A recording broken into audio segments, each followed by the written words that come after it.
Hey, this is Dennis. It's Friday. I want to get in our Bible study. We're in the book of Romans, chapter 2. We're going to start with verse 17 and we'll finish out chapter 2.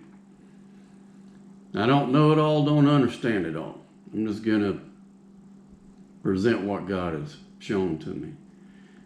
Verse 17 on, I think, is Paul's referring to chapter 2, verse 1.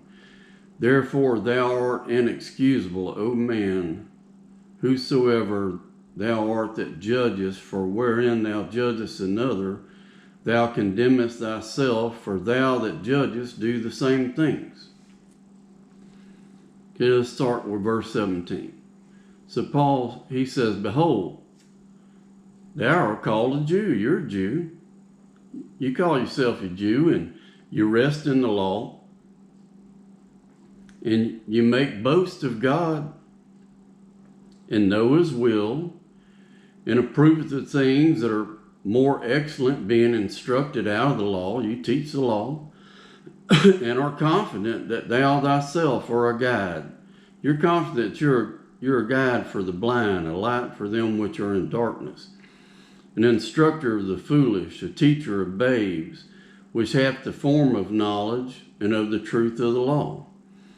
Thou therefore which teachest another, teachest thou not thyself? So Paul's like, well, you teaching other people, are you teaching yourself about the law?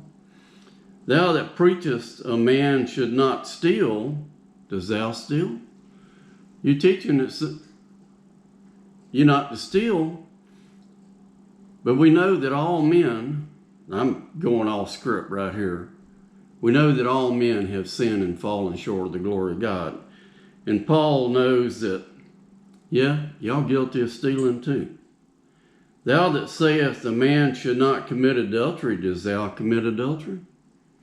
I'm sure some of those Jewish priests had committed adultery. Thou that abhorrest idols, you hate idols, does thou commit sacrilege?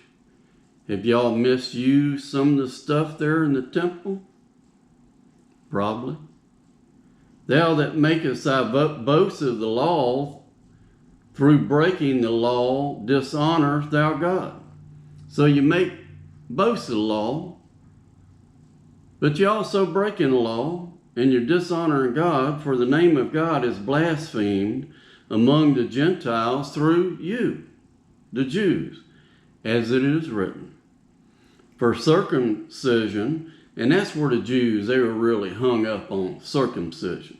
You got to be circumcised to be a Jew. For circumcision verily profit if thou keep the law, or what it's saying, circumcision, it profiteth if thou keep the law, but if thou be a breaker of the law, thy circumcision is made uncircumcised. Therefore, if the uncircumcised keep the righteousness of the law, talking about the Gentiles, if they're trying their best to keep the law, shall not his uncircumcision be counted for circumcision?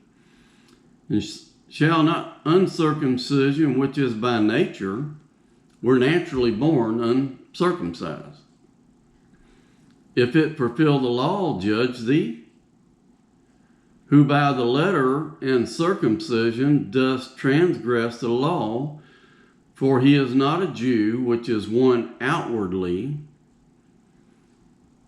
Paul's saying here, you're really not a Jew if you just outwardly are circumcised. Neither that is that circumcision which is outward in the flesh. Now this is real, the last verse here, 29, is real important, what Paul said.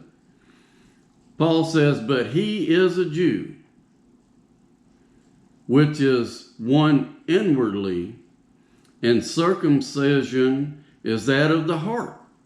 He said to become a real Jew, it's inwardly. And it's a circumcision of the heart, in the spirit, and not in the letter, whose praise is not of men, but of God. Well, that's some deep stuff. To me, it's saying, Paul is saying, to be a real Jew, it's a circumcision of the heart. And to me, that is when you come to full surrender.